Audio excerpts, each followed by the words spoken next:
Baka kayo na ang susunod natin certified.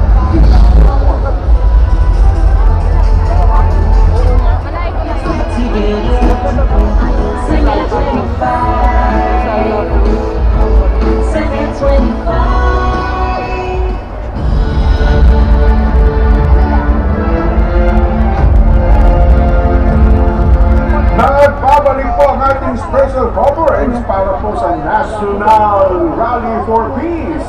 Malacanang tiwala na magiging mapayapa, matiwasay at makabuluhan ang National Rally for Peace na pinangungunahan po ng Iglesia ni Cristo. Magbabalita sa atin si Eden Santos. Eden?